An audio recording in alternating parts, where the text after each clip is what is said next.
Diorang dapat yang ni. Yang ni yang mata boleh bergerak. Yang ni dapat rabbit ni. Dapat ni gajah. Tada! So ada dua berbaki blind dog yang ni. Tak payahlah dia punya tangan tu dia nak ngelik-ngelik ni tu. Sabar, belum lagi. Sabar, dia pergi selit-selit tangan tu. Sabar, belum lagi. Itu cong. Adik pilih dulu. Macam tu kau senang. Ni kan berbut ke? Okay, dah. So jom, siapa dapat dulu? Kakak. Okay. Kakak dah. Ya.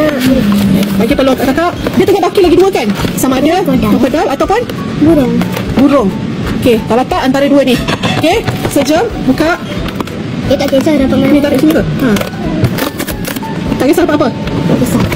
Tapi nak dapat. Boleh nak dapat secret lah kan? Okey, kita tengok.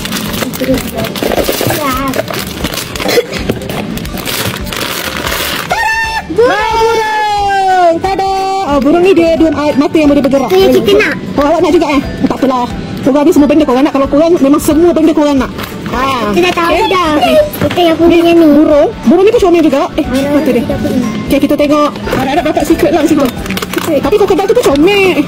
Okay. Krokodil tu pun comel.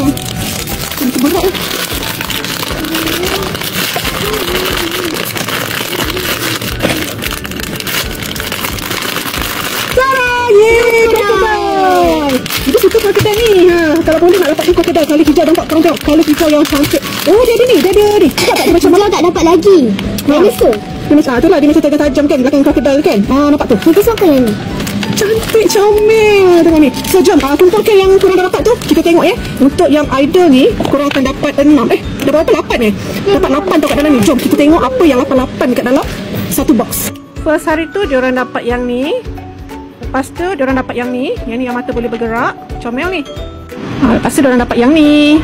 Comelnya. Lepas tu dapat rabbit ni. Nampak ni comel juga ni, mata boleh gerak-gerak. Lepas tu dapat gajah. Okay, lepas tu dapat ni.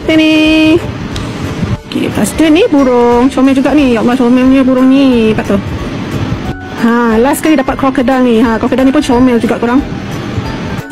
Korang tengok ni semua ni diorang dah dapat tau. Nampak ni. Semua comel-comel. Ni tadi dapat. Lepas dapat ni. Dapat ni krokodil. Dapat ni. Lepas tu dapat ni. Nampak ni semua comel-comel. Korang semuanya ada 8. Korang kena beli yang satu set tau. Lebih orang kata lebih jimat. So korang boleh klik kat beg kuning tu.